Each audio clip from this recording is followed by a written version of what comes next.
All right, so what you want to do is reach underneath the nose piece and the top, pull. They separate like that. And then you just pull the lens out. And then to handle putting it back in, what you want to do is pinch the nose piece together like that. And then slide the nose in as deep as you can get it.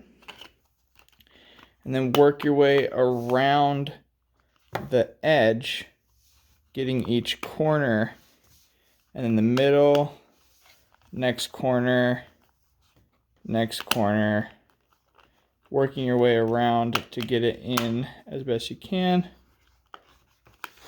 And then pinch the whole frame together and you'll get a couple clicks.